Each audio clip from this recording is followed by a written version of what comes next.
Hi, my name's Hannah Gartside. I'm an artist and I'm based here on the land of the Boomerang and Wurundjeri people of the Kulin Nation. And my studio is in Brunswick. The series that I'm showing with Australian Tapestry Workshop for Leftover Love is called Bunnies in Love, Lust and Longing. I started making these works in 2015 and they've just grown. So at the moment, I think I have about 17 sculptures.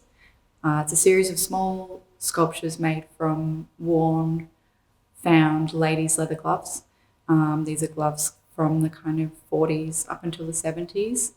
And I find them in op shops on eBay or Etsy, and occasionally they're gifted to me.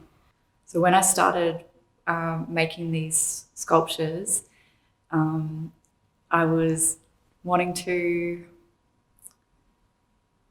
kind of materialize or make manifest what I could imagine to be the kind of desires or secret longings or yearnings of the people who originally wore the gloves.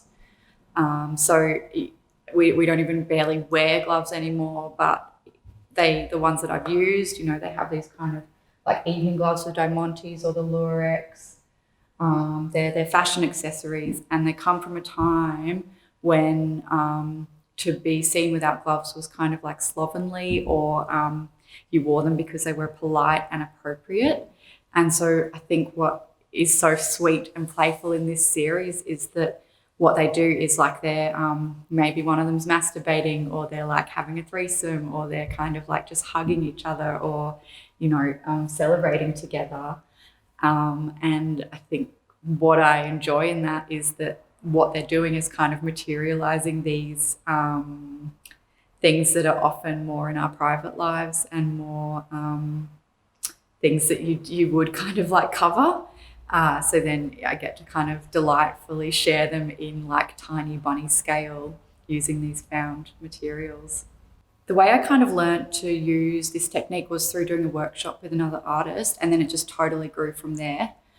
So the technique that I was taught was to make wire armatures, and it's actually super basic, and I highly, recommend it as a kind of method for making small sculptures. But I use like quite a thick gauge garden wire to make the internal kind of structure.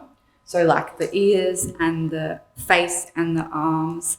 And then I wrap that with scraps of fabric from the studio, or often the best thing I found is offcuts of wadding from my quilting. So I keep all of those strips and I cut them into about sort of 2-3 centimetre wide. And then I wrap that with the wire.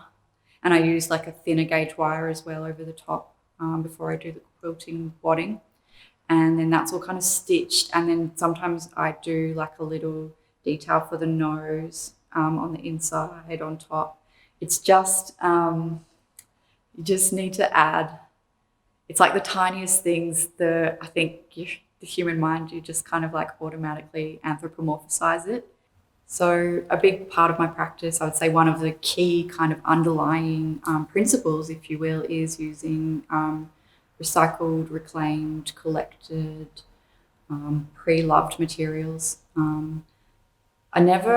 I don't think this like comes across conceptually in my work, but maybe it does actually, but it's about having quite a gentle footprint in terms of the amount of energy that my practice uses.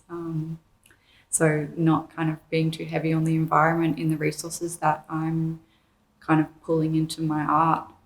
So I love using materials that were produced before I needed them, that had a different life that they had until I came across them.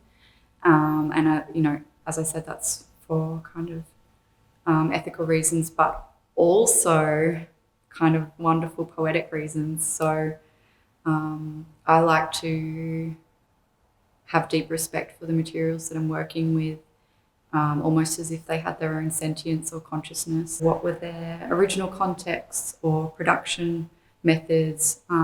Where did the materials come from? Who used it? How was it used? Where did it exist? And then also literally, what can it do? what does it lend itself to? What are the physical properties of the material, and how can I extend that kind of poetically, symbolically in the work?